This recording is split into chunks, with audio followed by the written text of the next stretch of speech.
Okay guys, going to tell you a wee Mayfly pattern.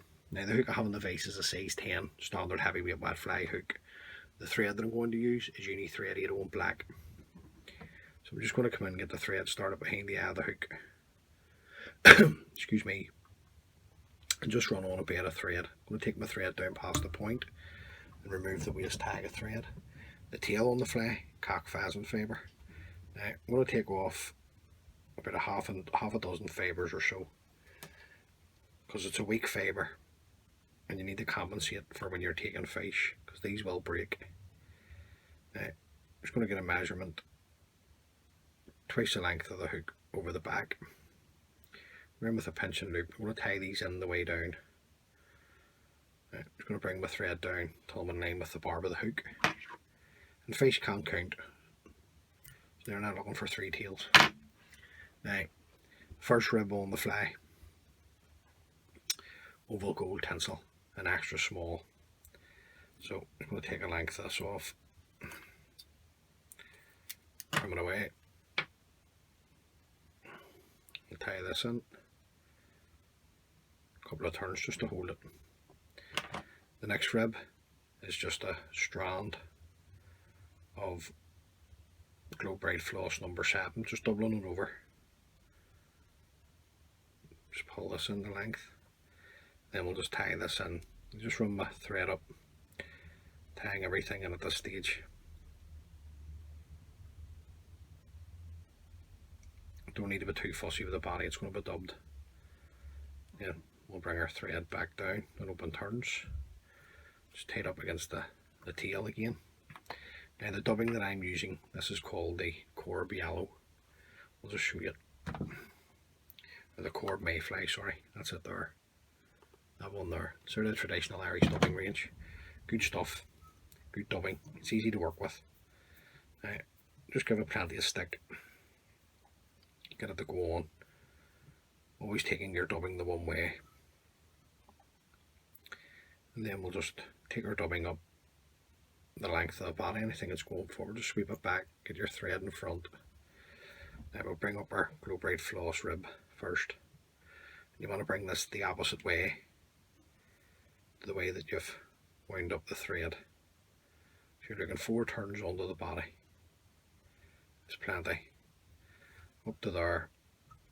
Follow it across with your thread. These tight turns in now to hold this in position. Then come in, trim it away. Now, body hackle is going to be a brown cock saddle hackle. This is just a dark brown. So we'll get a nice hackle out here.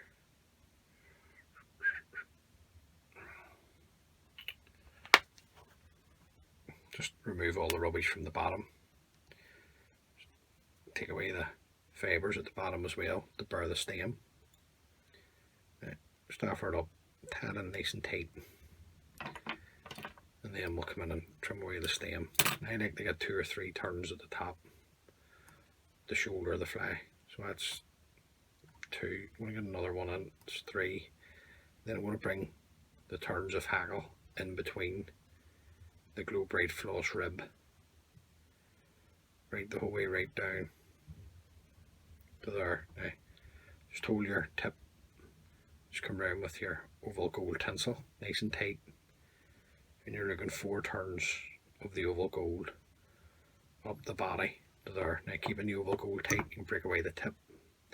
Anything that's going forward, sweep it back, bring the oval gold tinsel up in front, nice tight turns in to secure it in. And then we can trim this away. I'm just going to come in with my dubbing brush or my Velcro on my lollipop stick and just route out some of the fibres that I've caught in while I've been winding everything up the body. Now, I'm just going to bait a thread down here for my next hackle. Now the next hackle is like a washed out olive hackle. So I dyed that olive and then I threw that out cock cape there in just to soak up the dye. So we'll just come in, get a nice hackle, stroke back the fibres to reveal the tip, Well, after this, up the hook, one turn to hold, another turn to secure. And just fold back the tip of the hackle. Bring your thread turns back up over. Come in, locate the tip, and you can break it away. Then I just like to come in with my scissors, just stroke the fibres back. It just helps to get them to sit back for you. And then just come round with one turn in front of the other. Now the turns of hackle are up to you, but you have to leave plenty of room because there's another 2 hackles to go on after this. So 3 turns should be enough up to there. That's plenty. So just going to come round with the thread, catch in the hackle, a couple of tight turns, going to break away the stem. That's still enough. Stroke everything back. Going to bring the thread to the eye and back up. Now we're not looking too bad. The next hackle is a magenta cock hackle. So just taking off another hackle. Stroke back the fibres to reveal the tip. Round with a turn to hold, another turn to secure, fold back the tip. Bring your thread turns back up over the tip and the hackle. Now, gotta get yourself a level bed of thread down here,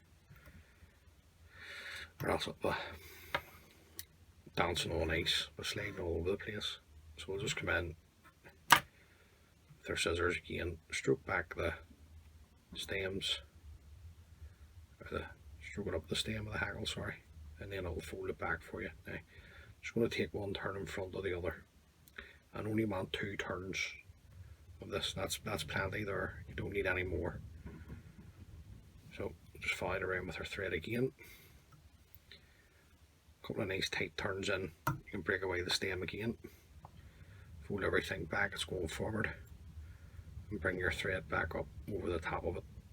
Now we're just getting a bit of thread down here for our next hackle. And the next hackle is a natural French Partridge hackle. I'm just going to get a nice feather here for us. Probably should have had this out and off it.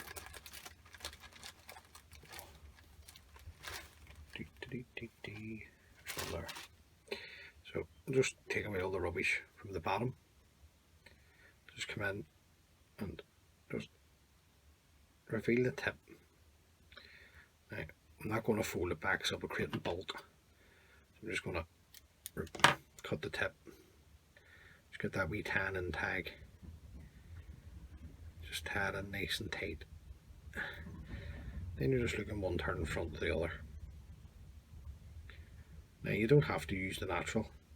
You could use different colours of French Partridge here on the head. It's up to you. And I want to try and use up this whole wee feather because it's small. Just each feather is different. Just have to take it as it comes, tell you. Now, I used up the whole feather, so just get a nice tight turns of thread in front. Then I'm going to fold this stem back and bring my thread turns up over the stem, creating my head. Nice and tight, and really cranking down here on the thread. Now, just come in with your scissors. It's too thick to snap off. Just trim it away.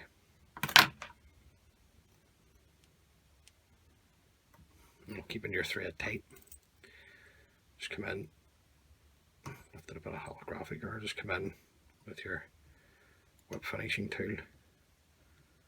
Just throw in a nice tight whip finish. Pull your thread up. Come in. Trim away the thread. And just come in and open everything up.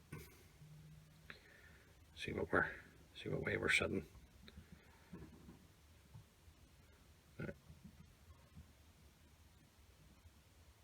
Okay, happy enough with that. Now, just to finish off, stick on a coat of varnish onto the head. Just onto the head, or else right the whole way right round. Now don't worry if you get it into the eye. it grand. Just don't want to get into your hackle. Get a bit of no feather on your desk, or in this case I get a bit of waste wire just to clean the eye out. Just give it a good clean out. Right. That's a good wee fly to have in your box. I know there's a lot to it,